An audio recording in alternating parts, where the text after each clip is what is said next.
Okay, this is the last session of the day, and I know we stand between you and a reception, and for some people dinner. But we are going to go and give everybody the opportunity here to say what they planned to say when we invited them. The session's about the space industry's economic and social impact, and we've got 5 distinguished speakers today. And what we're going to do is give each speaker 2 or 3 minutes to talk about what they want to say, no guidance in advance. And then we're going to a discussion where I'll try and pick questions up. But we decided there are people walking up and down the aisles with question sheets. And if people want to ask a written question, if you just put your hand up and somebody will find you and bring the sheet with a pen, and you can write the question down, and we'll see if we can get through a few of those before we get to the end of the day. So we've got 5 speakers. We've got Brian Smith, who's already been here, ANU, and also better known as the Nobel Prize winner. We've got Modis Vuras from the Estonian Space Agency in Europe. We've got Lisa Callaghan, who's already spoken today as the Vice President and General Manager, Civil Space Lockheed. We've got, and I'm trying to get my things in the right order. We've got, I'm missing a piece of paper. Yes, Mr. Mohammed Al-Ababi from the recently formed United Arab Emirates Space Agency. And finally, we've got Michael Davis, who's been here on and off all day from the Space Industry Association of Australia.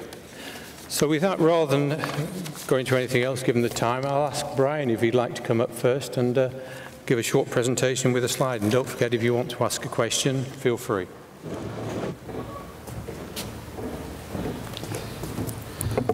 Thank you, Dave. Thank you, ladies and gentlemen. I moved to Australia 24 years ago from the United States. And when I arrived here, the space agency was shut down just a year or 2 later.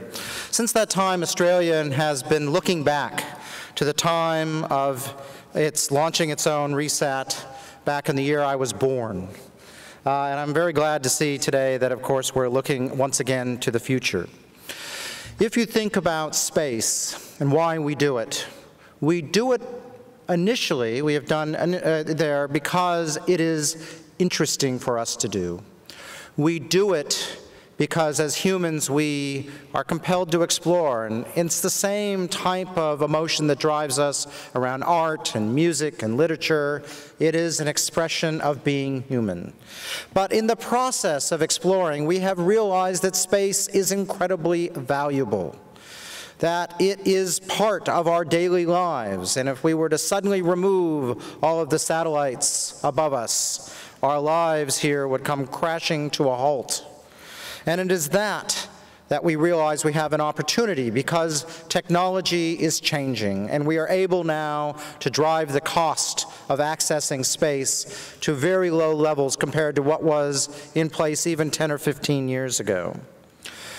And so economically, space is becoming a place where you really can't expect to have huge growth and transformation over the coming decades.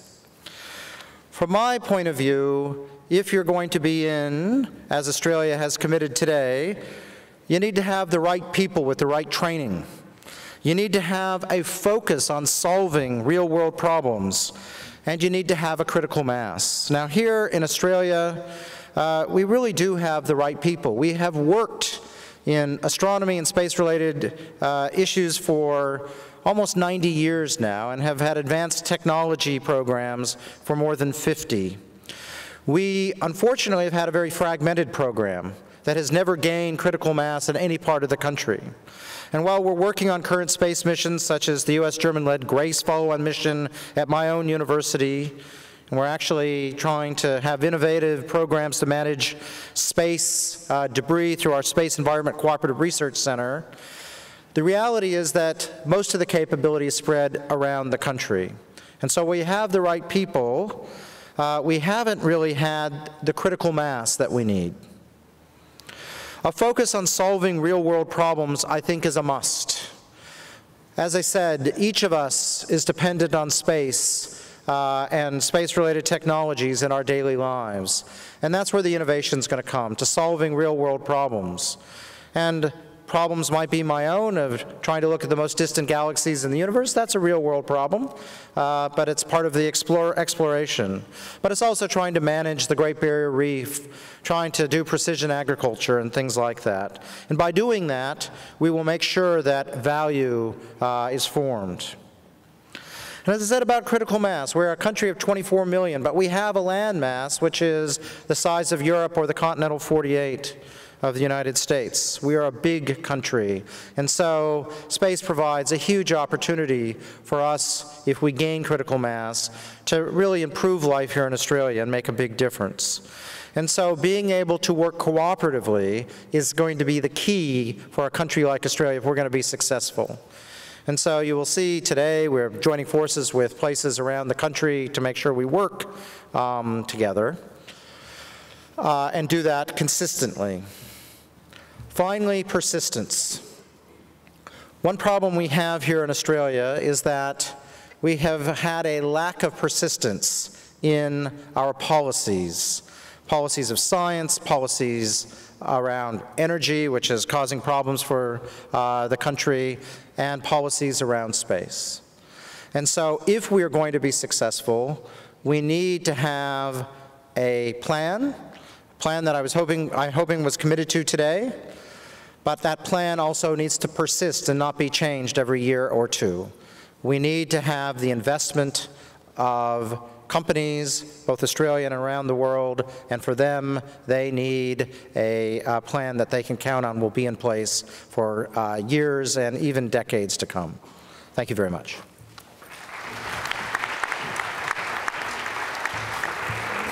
Thank you, Brian, for that view on where Australia needs to be. We now move, without any questions at this stage, to Madis Vuras, who's from Estonia, and we'll give a short presentation from his perspective on why Estonia created a space agency, I think. Thank you. First of all, I need to correct my title. I'm the head of Estonian Space Office. Estonia does not have a space agency, but we have an space economy ecosystem, what I tried to describe on this one slide. And first of all, to remind you where Estonia is located, I put this picture intentionally. Estonia belongs to two important unions. From 2010 to European Union and from 2015 to European Space Agency. And on this picture you see there is a European Space Agency business incubator in Estonia to be established in this year, November, to be opened. Agreement is already signed. So for a small country, it's important to belong to someone bigger. And in our case, of course, the first partner, the natural selection is the European Space Agency. But we belong to European Union as well, and now starts commercial part of my presentation. In Tallinn, from 3rd to 9th November takes place European Space Week. It's a full week, full of different conferences. Please come to attend. And this is, of course, related to Estonian presidency in European Union. But we need to have new companies, new startups as well, and for that S-Cube, the first Estonian satellite project, served very well. After the launch of the satellite, 5 companies were established. But this is not enough. We need to have a state as a smart procurer, and on the application side you see a picture about the application which is ordered by Estonian Agriculture Foundation, and it shows using the Copernicus images from Copernicus Sentinel satellites where the grass is moved or not moved, and this is due to the grants given for the farmers to follow them from space, not from the ground. And the last thing what I'd like to tell you, in the Estonian case, the industry can't be very large, but this company called Skeleton Technologies is developing nanotechnology-based ultracapacitors, and after their first contract with European Space Agency, they were able to raise 40 million euros venture capital, and of course, for the space, the ultracapacitors need is not very large, but for the on-Earth business, for the transport business, it's very large. And the ESA contract is a kind of the calling card to the bigger businesses. So I think this is the ecosystem what works, and we hope that it will bring some fruits in the future. Thank you.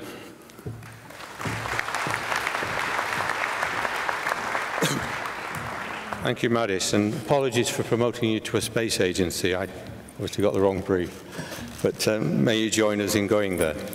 The third speaker is from the USA. It's Lisa Callahan from Lockheed, and Lisa's from a commercial end of the sphere, and we are talking about social and economic impact. So I welcome Lisa to the forum to speak.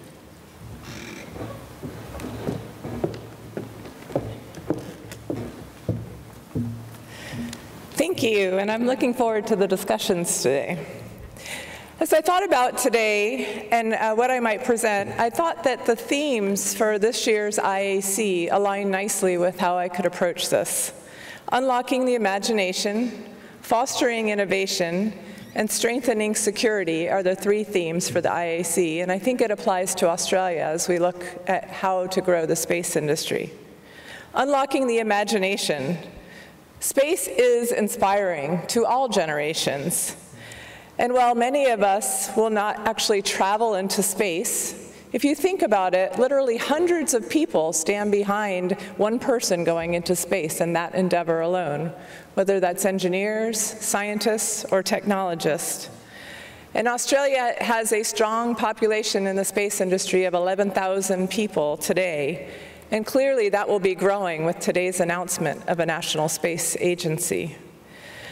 But beyond the current workforce, inspiring the next generation to pursue a space career is critically important. And at Lockheed Martin, we spend an enormous amount of time and energy trying to influence the next generation to go into science, technology, engineering, and math.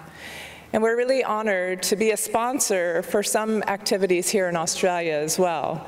The National Youth Science Forum that encourages STEM in secondary schools, and also sponsoring the Australian Youth Aerospace Association that brings together young aerospace professionals together in a conference. Innovation has always been a part of Australia, and Australia's space history we heard about earlier today, with one of the largest rocket test ranges, positions them well for the future in space.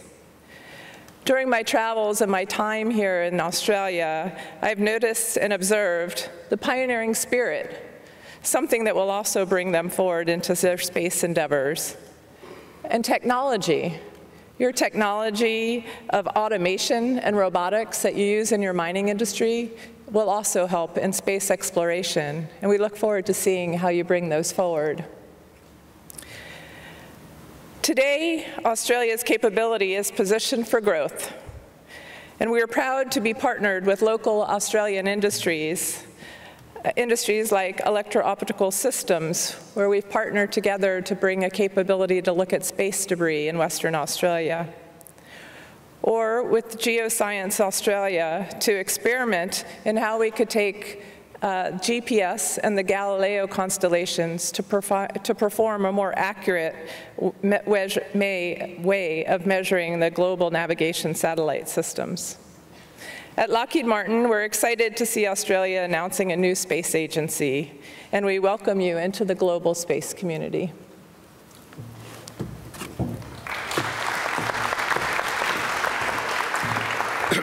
Thank you, Lisa. And we'll move on straight away to Mr. Mohammed Halibabi from the UAE, who will talk about his experience in the world. Thank you. Hi, good evening. It's a pleasure to be here, and I would like to thank the organizer for providing this opportunity. And I would like also to congratulate Australia for the big announcement today of establishing their space agency. I would like to take this opportunity to give you an overview of UAE space activities or space program. UAE has identified space as part of its future. And the country today is leading the region in terms of space activities. We have also 3 operators and organizations that are very active in space, especially in the area of satellite communications. We have 2 regional space companies, YASAT, that provide satellite communication company to both the military and the civilian. We also have Thuraya and also have Mohammed bin Rashid Research Space Center that provide also remote sensing satellites in terms of designing and manufacturing. The government has realized that our space sector needs to be regulated and need to be supported by an organization. So in 2014, the government has established our space agency that's regulate and facilitate and coordinate our space activities. At the same time, the country has great ambitions in space. They launched the first Arab and Islamic planetary mission to Mars, that will be launched in 2020. This is where UAE will celebrate its 50th anniversary. The country also announced another big ambitions in terms of space exploration, and also a human space flight program. So UAE is planning to send astronauts in the near future, a sustainable human space flight program. At the same time, the country announced the longest space project, which is 2117, 100 years project, where UAE will partner with the finest scientists and leading space exploration organization to contribute to the first human colony on Mars. This is kind of a very ambitious program, but it also helped to solve current problems and challenges in our region. For example, food security, water security. So by teaming with the international scientists, we will find a solution to this. So UAE space sector today is kind of the largest in the region, with more than $5 or $6 billion have been invested. Women are well represented in our space human capital. We focus on the building capacity and the future generations of young people. We are very excited about what we are doing, and we are also keen to cooperate because we do believe that space is all about cooperation. And we are very active in this area, and today we have a great discussions with the local government here to establish space cooperation with Australia and also provide our lesson learned in terms of establishing its space agency. With this in mind, I think I will be here just to answer questions, and I hope of you that we have a large stand here, number 60, and you are most welcome to stop by and learn more about UAE space story. Thank you.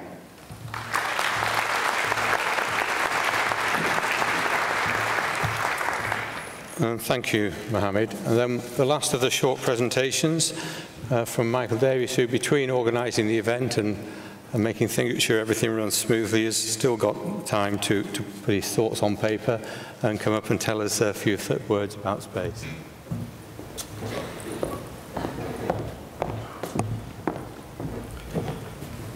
Well, good evening, everyone. The topic we chose for this host plenary was the economic and social benefits of space. And it's a broad topic that encompasses so much of what we do as nations. And I thought it might be interesting just to explain to you a little bit about the background to today's announcement by the Commonwealth Government of its intention to establish an Australian space agency, and then to very quickly point out where we thought the social and economic benefits for the country were. And the starting point was, of course, the size of our industry currently, and it has been reliably measured, or expertly measured, I should say, at of the order of 3 to 4 billion, using international methodology in measuring the size of national space economies. And we believe that this means that we employ between 9,500 and 11,000 people, which would represent only 0.8 of the global space economy. And we know as a country, as an advanced middle-size economic country, that our share of the world economy is much greater than 0.8%. And so we use that statistic in order to say to the Commonwealth Government that there is great potential to grow our industry, if only to achieve our fair world share of the global space economy. And then, of course, we tried to point out what our current dependence is on space services. And in this country, the driving impetus for any form of industry development revolves around satellites and satellite services. And so in our white paper, which we published 6 months ago, we pointed out our absolute dependence as a large, relatively unpopulated continent on satellite data for things such as meteorology, remote communications, positioning, navigation and timing, telemedicine, agriculture, mining, environmental monitoring, and land use management. And so if your question is, what are the driving factors towards government support for space in this country, and what were the arguments that persuaded the government that the current governance of space in this country needs to be changed? It revolves around the economic benefits to be delivered by satellites to this country. And that essentially was the argument that we made to the government, and ultimately, I believe, the argument that the government has accepted. And so we, as an association, formulated our vision, and it was the vision that I actually articulated in the opening ceremony this morning. And we argued, and ultimately successfully, which is terribly satisfying, that it's not the agency that is the ultimate decision we required, but the National Space Program. And that implied that it must be led by the government, because space involves the government in many important ways, and less so in other industries. For a start, the national government is legally responsible for all launches from this country and for all satellites owned by this country for any damage in space or on Earth. And so the government just can't wash its hands of what we do in this industry. And as well as that, the government has an important role in international cooperation and collaboration. And whether we like it or not, the spacefaring countries, and there are many other countries in the world, organise themselves as space agencies. And so the argument is very compelling that if we want to play a full part, we have to have a space agency. And this argument has now been accepted. So that is, I hope, a slight picture for you of how we came to this announcement today. And also, and as I say, the proposition that the economic and social benefits of investment in space is very much the driving factor behind the government's decision to support the National Space Agency. Thank you.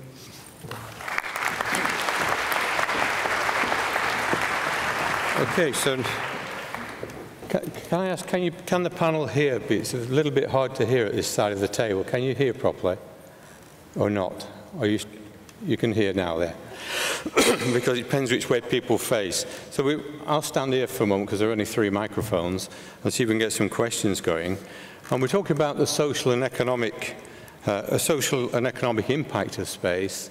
And perhaps the simple question is, if you have an industry, how do you value the industry and how do you value the benefit the industry creates for the country? I don't know who wants to start that, but perhaps Lisa, as the commercial person, you could have first go how you think companies should be valued in terms of their contribution to a country. Yeah, so I think from an industry perspective, we see that we have essentially 3 stakeholders. So we're a publicly traded company, and obviously our shareholders or investors are one of those stakeholders, so they clearly judge the value that we're bringing to industry. But in addition to that, another stakeholder that we have is our customers.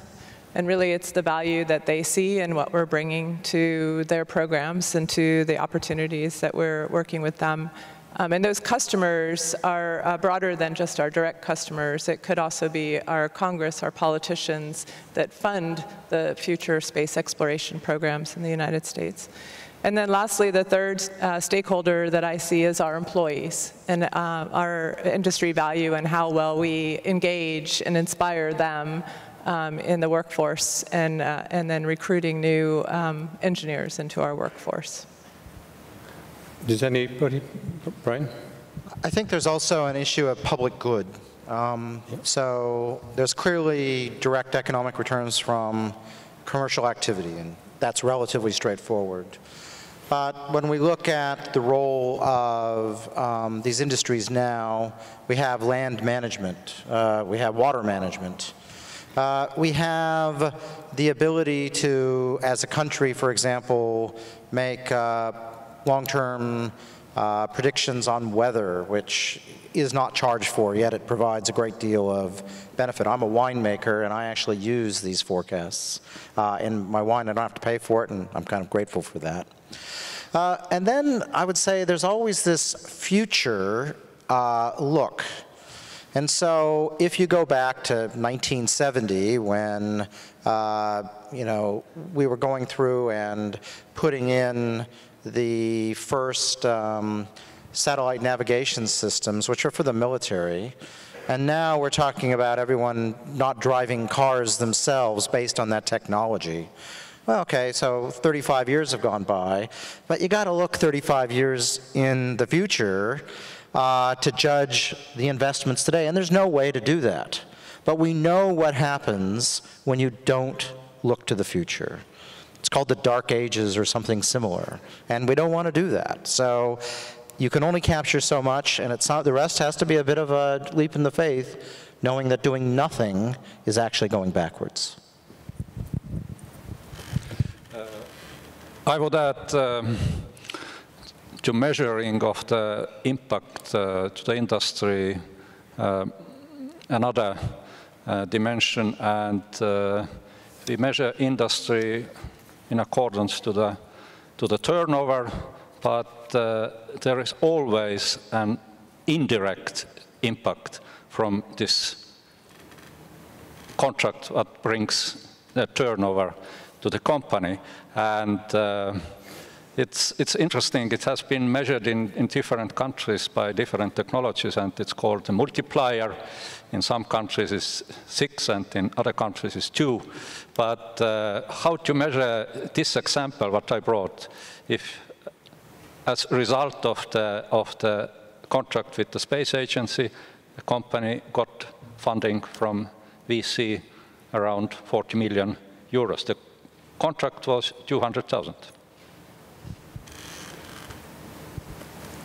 I think it's a very hard question to answer in terms of measuring, the benefits of space. I think it's there is great benefits of space, and the evidence is if we compare, probably 50 years ago there were 2 countries they have space activities, whereas today we have more than 60 countries they have space activities. Those countries cannot be wrong, all of them. So I think it's long-term benefits, and it comes from different doors in terms of investment in people, investment soft power for the country, knowledge-based economy. So I think space activities is a bridge to another benefits that can be generated from other sectors. I heard and I have seen some figures that if you put $1 today, probably after 10 years that you will get probably $30. So for sure there is great benefits, but I think it's hard to quantify. Mike, do you want? I'm certainly not an expert on how to measure these things economically, but Dr. Williams, you probably can explain this better than me, but one of the things that we've noticed about the UK experiment, or the UK Space Agency establishment in 2010, was that since then there have been very careful studies of the economic impact of the establishment of the UK Space Agency, and those reports would suggest that the impact has been very noticeable and very positive.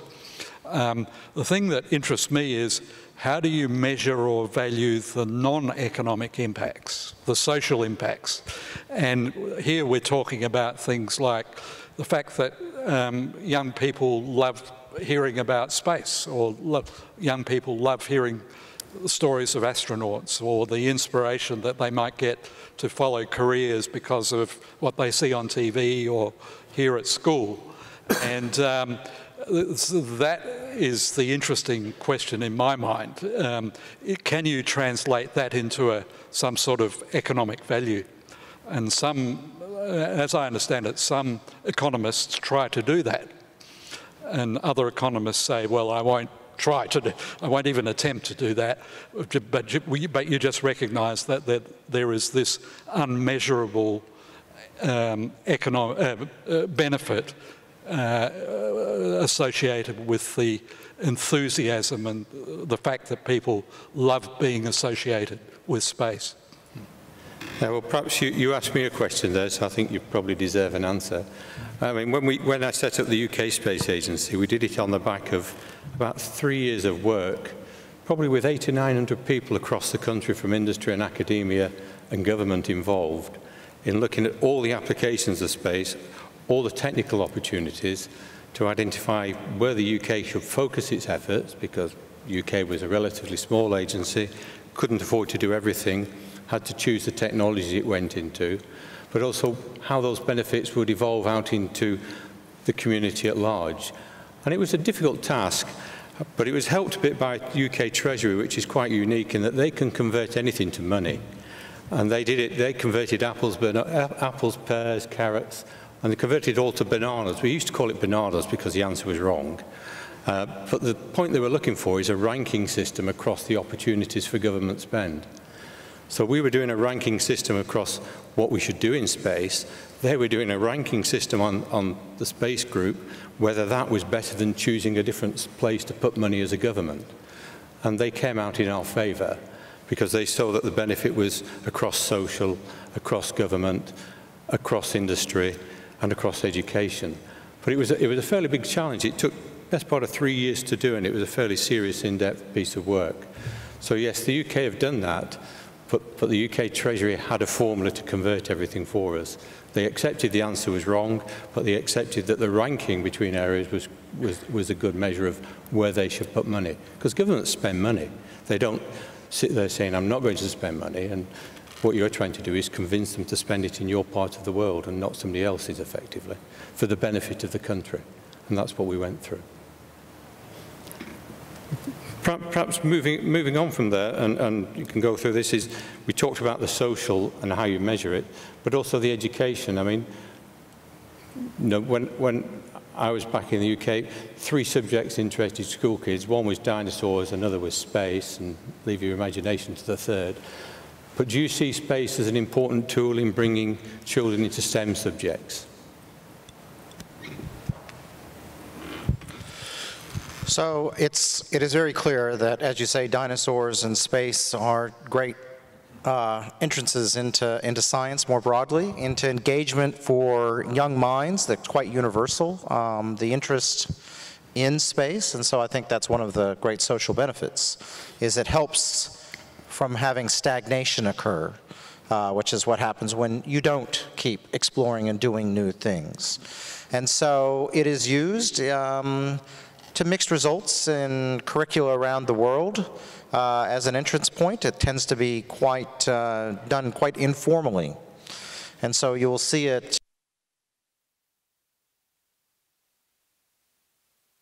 done. Oh, there we go. It doesn't form a huge part of the curricula often in many countries, but it is often seen in museums, within books, within the internet now, and of course within movies, where it's a huge feature of a huge fraction of the movies that adults and children watch. So it's clearly a very important cultural part of what we do, and it is very difficult to ask, well, what happens if you don't have it? Something will replace it, who knows what it is. Could be reality TV. Replace most things reality TV seems to have. Concerning education, I can bring a very concrete example. In 2 weeks from today, it's taking place 99th anniversary of my high school. It's located in the countryside. I'm a country boy. And I was invited to this event, and I was thinking what I bring to them.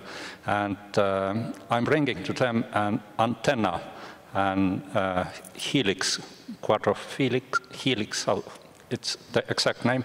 But with this antenna and the small tuner, you can receive weather pictures from the NOAA satellites. And I hope that this gives some inspiration to my high school students. And why not? Maybe they will create or establish a student company to build this kind of antennas, because they are not available. You have to do as a craft work. So I hope they will do something. And everything is available.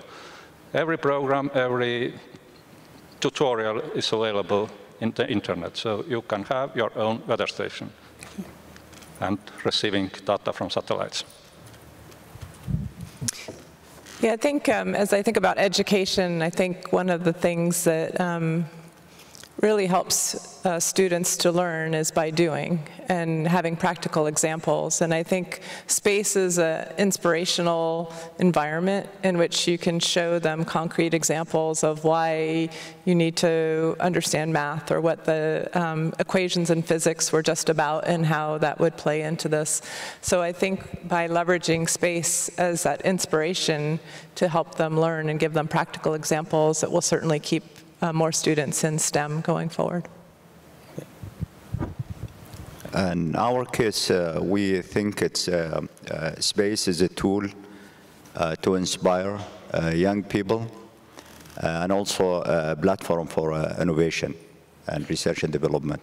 So in our space strategy, we are using space to attract young people and students to STEM education. So, for example, we bring astronauts to go to the schools, and they try to inspire young people to go to STEM education, regardless where they will end up, but they have to be hooked to that track. and we are using space to attract. And we have seen improvement in terms of interest in science and technology after, when we launched our space program. From the people who are interested in the space sector in terms of employment, like graduates, or young people who want to pursue a degree in space. So I think space is a tool to improve education, especially in the area of STEM education.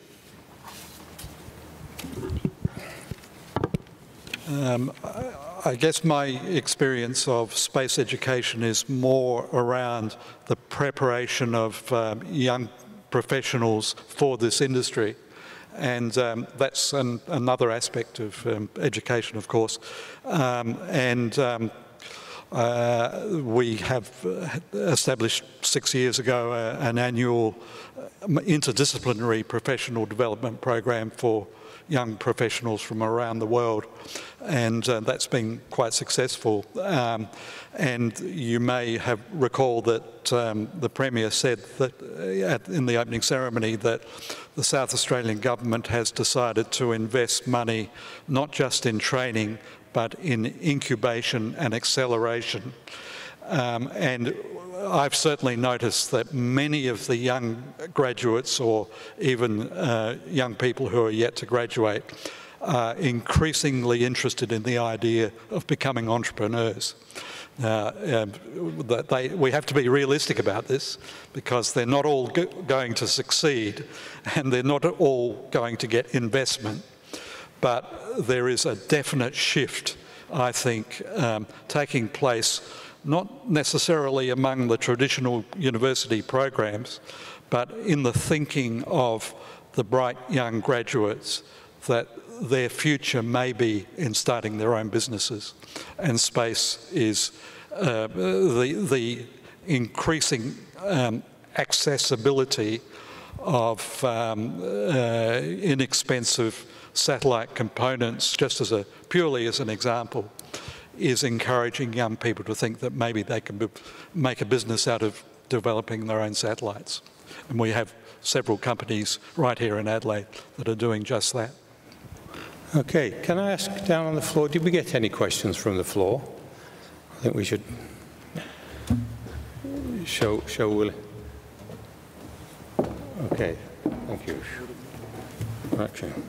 So this one's from John Weaver from Canada, and wants Brian to start with the answer and others to come in. You mentioned, Brian, that critical mass as a component of a successful space program is important. What measures and indicators can you use to assess whether critical mass has been reached? This is all right. Participation. I would say that I'm actually think some of our industry partners probably have a better idea, but critical mass is necessary to have self-sustaining activity where you are able to do problems, complex problems, and you have enough people around to solve those complex problems that have a range of expertise. And so I think it's difficult for me to say, you know when you've reached it because you can suddenly solve problems, and it's just everything's very hard. But I actually think we should turn over to maybe Lisa, since you're in industry, and I think you'll see it better than me. What's critical mass from your perspective? I didn't hear the whole question, I apologize. So the question is around critical mass. How do you know when you've got critical mass to actually drive an industry? When are you too fragmented, and when do you know you've got that ability to actually do things because you have enough capability? I guess I would say sometimes I'm not sure that one particular company or one particular area is going to have critical mass, right? And I think That's why, particularly as we look at space exploration or just space in general, I think it's going to take all of us coming together, because I don't know that anyone's going to have that critical mass. And I think by partnering across other companies, across other industries, across agencies, that will enable us to pool the resources that we have and to get that diverse perspective and ideas and the experiences that each of us bring as a part of that. I think she makes a very good point that you can have critical mass at different scales, and the reality, the problems we're doing are global. They're so hard, you really need to use everything, and space is one of the few areas where we do tend to work globally quite effectively. But you also need locally, you can't just be, one person and their dog and expect to make progress. You really do need to have a group of capabilities to solve it, and typically I think you need tens of people, not ones and twos, which we often do in this country. Okay, we'll perhaps take another couple of questions. This one pointed to you, Michael, which is from William Rees, and it just says, can you give any examples of how you see Australia benefiting from having a space agency rather than depending, as it does today, on overseas agencies supplying its needs? I've paraphrased the question, but that's basically the question. So what benefits can I foresee from... Can you give an example or two? You don't need to give all of them, I hope. Yeah. Well, the number one benefit that most people would identify is well, perhaps there's two, strong industry leadership from government, which some people might say, well, that's a contradiction. If it's industry leadership, it should come from industry. But space is really unique in that sense, in my opinion.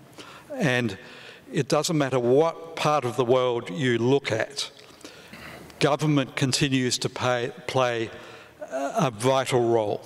And I'm thinking of the United States, I'm thinking of China, I'm thinking of Japan, I'm thinking of the medium-sized countries.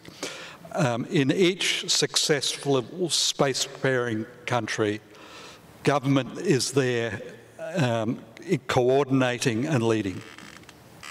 Now, if you're a dry economist, you might argue that government doesn't perform that role terribly efficiently. And I think you can always make that argument, but I also think that the solution is in clearly delineating what government will involve itself in and what government will leave the market to determine. And so that, in my opinion, should be the frame of reference for this future Australian Space Agency. What areas of industrial activity should government be assisting or promoting or coordinating, and which parts should government stay away from? And that's an interesting balance that has to be achieved. But to get back to the question, the coordination and the leadership are the two benefits that I foresee that we could do a lot better at in this country. Okay, and the last, well, a couple more questions, I think. This one's from Mohammed Iram-Manesh from RAL Space, which I think is in the UK, if I remember rightly. And it's really to anyone, or all of you, and try and be brief because we are running out of time, is we're people who love space. How do we communicate the social benefits and impact of space to people who don't understand it, to the community at large? Is that a role of an agency? Is that the role of government? Is that the role of everybody to sort of express how society will benefit from what we are doing? I think it's a role of everybody related to the issue. But of course, nowadays there are plenty of possibilities to promote your activities, websites, social media, so on. So you have to use them all, but in the balanced way. Yeah, I would agree. I think it's not just up to the agencies or to industry. I think it's a combination of us. All of us that love space need to get out there and be able to promote it. I think the challenge or the tricky part is to explain it in terms that people can relate to. So if you just think about the question, what would we do if we didn't have space today? And think about pulling out your iPhone and, trying to go to place A or B and, using Google Maps or some other application on your phone as a GPS receiver, or just the fact that you have connectivity on a device that you can hold in your pocket is all brought to you by space. So kind of making it concrete and getting to their life and how it affects them, I think helps them to understand what space could bring to them. I think it's education. You need to educate people and justify why, space activities and space program. We know space is expensive, is hard, and with high risk, and takes a lot of time to space program to be realized. And our strategy and our way of performing our space activities, we have strong reach out program to the people. We try to justify and explain that our space program is to solve our challenges and current problems, and also for the benefits of society. And I think Lisa provided great examples. We are using mobile phones to convince people this is technology was intended for space, but now it's used for people to make life much better. I think it's hard to convince everyone, but it's possible, and through education and reach out. Okay. Brian, yeah. So one thing to think about is, from my experience, one of the most effective ways to reach into people who are, I would say, not predisposed to having an open mind about why is space interesting is actually through their children and through education. Because you can go through and you can engage with people with open minds, and your average 10-year-old has a very open mind. And you can also, in explaining why space is cool, you can also explain why it's useful. And they will inevitably tell those stories to their parents or their grandparents, and those are the people who we're not reaching, because in the end, you only go to a web page if you're already interested in. But everyone's kids go to school, and most parents interact with their kids. And so I actually think that's one of the most effective ways, is you actually get it to the 10-year-olds. Okay, I think we've got time for a couple more. This one's a very specific one from Matt Lynn. It says, Lisa, if you could get a piece of globally recognized legislation, so that's the International Organization of Space, if you get one piece of it pulled, what would it be? What would you change if you could change any legislation relating to space? And anybody else can help Lisa out with an answer if they wish to. I'd start with, while they're thinking about it, I'd start with insurance on launch rights. Because at the moment, insurance is an issue which it falls to the member state rather than anybody else, and it's different, varies by country, but in Australia it is a particular problem. This is great, a question nobody can answer from the audience. I like that. Okay. We obviously don't have anything we want to change. Okay, that's right. I think soon as we have some runaway of crashing in space, they're going to have something we want to change, but we're still waiting for that.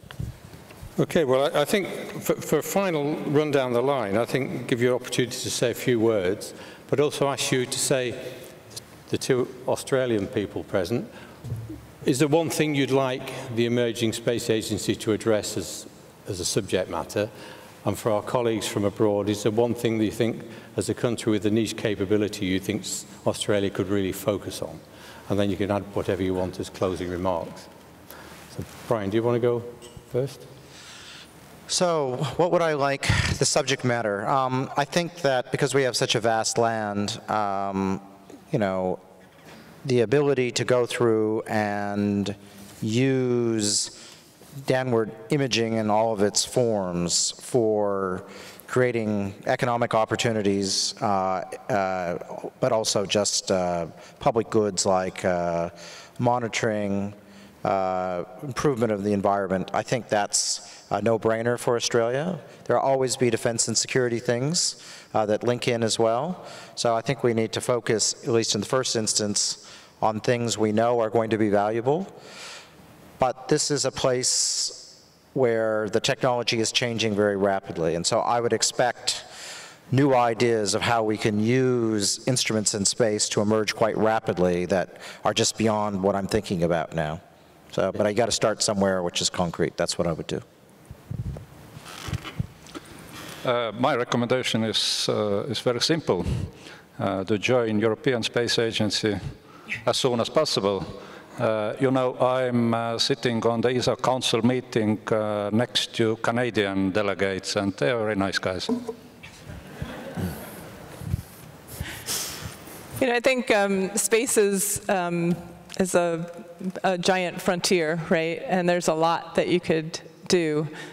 So my recommendation is to start small, figure out what you think you're the best at, and bring that capability. As we talked about, it's going to take all of us coming together to really be successful in space and to take space to the next level.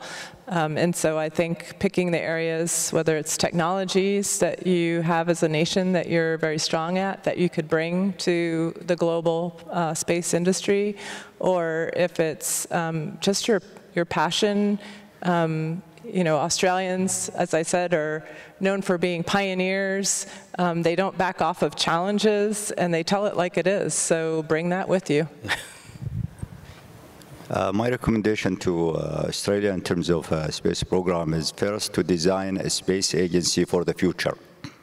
It's not looking back and classic, you know, space agencies, but think about the future, emerging space technologies. So I think it's very important to invest in the space strategy and space plan, and that's of course will drive, you know, the future. But I think the trend in space now we see focus on small satellites, emerging space technologies.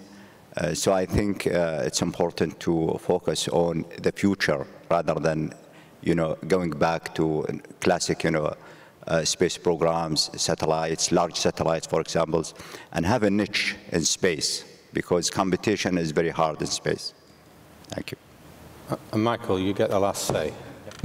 Well, you and I, David, are members of the expert reference group, and we're not allowed to talk about this. Not yet, anyway. But I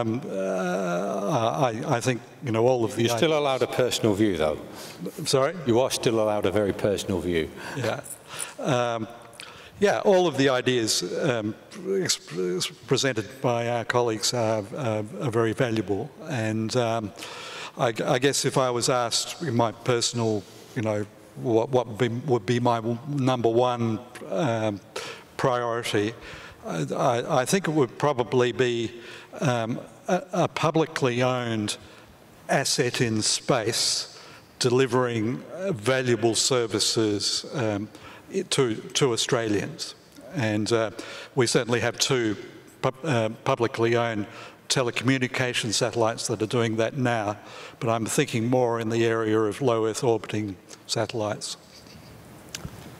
Okay, well with that I think we're just about running out of time, so I think the audience show the respect for the panelists, who I think answered not just the questions that we knew about, but the questions we got thrown at from the audience. I'd like to thank people who asked questions. We didn't get through them all. We've got quite a pile to go through, but we haven't got time to go through them because I know some people have got to go to predetermined dinner timetables. I'd like to show you appreciation to the panel for the answers they gave today and thank them personally.